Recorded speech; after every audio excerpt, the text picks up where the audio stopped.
말벌에 쏘인 후 바로 벌침을 뽑아줘야 한다? 아니다? 과연 그 진실은?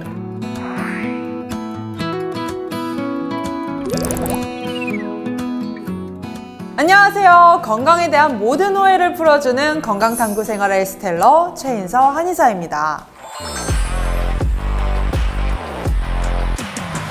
추석을 앞두고 벌초나 성묘를 계획하고 계시는 분들이 많으신데요. 추석 명절 전후로 말벌에 쏘이는 사고가 매년 늘어나고 있어 주의를 하셔야 할 것 같습니다. 그런데 일반 꿀벌에 쏘이면 바로 벌침을 제거해 주어야 한다는 것은 많이 알고 계실 텐데요. 말벌에 쏘인 후에도 벌침을 바로 제거해 줘야 할까요? 건강탐구생활에서 함께 확인하시죠.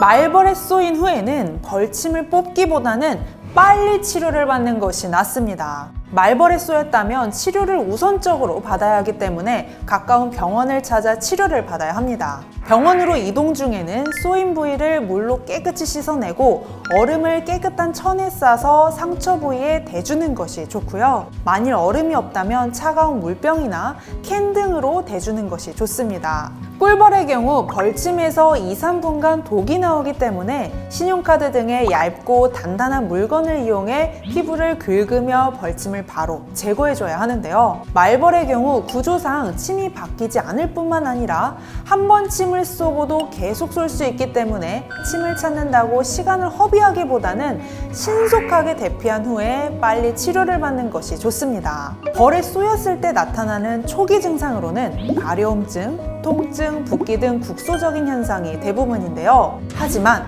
어지러움증, 구토, 호흡곤란, 경련, 의식저하 등의 전신성 과민 반응이 생겼을 경우엔 벌독에 의해 쇼크가 생명에 지장을 줄 수도 있습니다. 특히 말벌은 꿀벌에 비해 몸집은 2배 이상 크고 독성은 100배에서 200배 정도로 강하기 때문에 훨씬 위험하죠.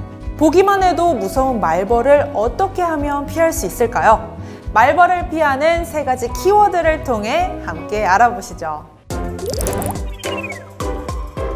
말벌을 피하는 3가지 키워드, 첫 번째는요, 바로 차림새입니다. 보통 밝고 화려한 색상을 보고 왠지 공격할 것 같지만 대부분의 벌들은 검정 계열의 어두운 색의 강한 공격성을 보입니다. 천적인 곰과 오소리 등의 털 빛깔이 대체로 어둡기 때문인데요.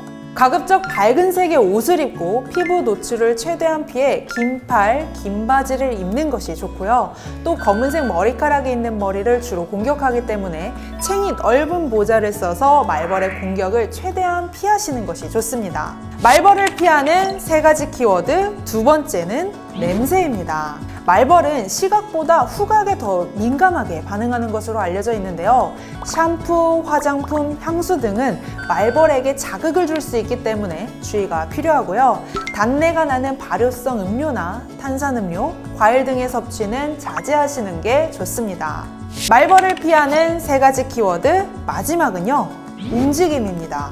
말벌을 옷이나 물건으로 막 쫓으려 하거나 팔을 휘두르는 등의 큰 동작을 하면 이걸 공격으로 인식하기 때문에 집중적인 공격 대상이 될 수 있는데요. 보통 벌이 공격하면 땅에 엎드리거나 가만히 있으면 공격을 피할 수 있다고 하지만 말벌의 경우 더욱더 공격받기 쉬우므로 땅에 엎드리거나 웅크리지 마시고 머리 부분을 감싼 뒤에 벌집에서 20m 이상 떨어진 곳으로 즉시 대피하시는 것이 좋습니다. 벌초 전에는 5분에서 10분 동안 주변을 돌면서 벌이 날아다니거나 벌집이 있는지 확인하신 후에 시작하는 것이 좋고요. 말벌집을 발견하셨다면 만지거나 자극하지 마시고 즉시 119에 신고하시는 것이 좋습니다. 3가지 키워드를 통해 말벌을 피했다면 이젠 건강을 챙겨야 할 차례겠죠? 오늘의 헬스플러스에서 함께 운동하시죠. 오늘의 헬스 플러스! 면역력이 약하면 말벌에 쏘였을 때 그 증상이 더 심할 수 있다고 하는데요. 주기적인 운동으로 코어 근육을 단련하면 면역 기능이 향상된다고 합니다. 오늘 배울 코어 운동을 통해 면역력을 업 시켜주세요. 처음 배울 동작은 데드버그라는 동작인데요. 코어 근육뿐만 아니라 배와 허리, 골반으로 이어지는 속 근육을 강화시키는 데 탁월한 운동법입니다. 먼저 바닥에 누운 상태에서 양팔과 양다리를 천장을 향해 90도로 들어 올립니다. 이때 양손은 어깨 넓이로, 양 무릎은 골반 넓이를 유지해주세요. 오른쪽 팔과 왼쪽 다리를 바닥을 향해 천천히 내립니다. 2초간 자세를 유지한 후 내렸던 팔과 다리를 원위치 시킵니다. 동일한 방법으로 반대편도 해주세요. 이 동작은 10회씩 총 3세트 하시면 됩니다. 두 번째 배울 동작은 V업입니다. 말 그대로 V 모양을 만들어주면 되는데요. 상복부와 하복부를 동시에 발달시키는 데 효과적인 운동이니까 잘 보고 따라해주세요. 먼저 바닥에 누운 상태에서 무릎을 살짝 구부린 후 팔을 가슴 위로 쭉 펴니다. 상체와 다리가 V자 형태가 될 수 있도록 상체를 일으키는 동시에 다리를 들어 올립니다. 팔과 다리는 평행이 되도록 뻗고 등은 바닥과 45도에서 60도가 될 수 있도록 유지합니다. V업 동작 역시 10회씩 3세트 해주세요. 말벌을 피하는 법부터 면역력을 높이는 운동까지 배웠으니 올 추석도 건강하게 보내실 수 있겠죠? 가족분들과 보름달처럼 풍성한 추석 보내시길 바랍니다. 지금까지 건강탐구생활 헬스텔러 최인서 한의사였습니다.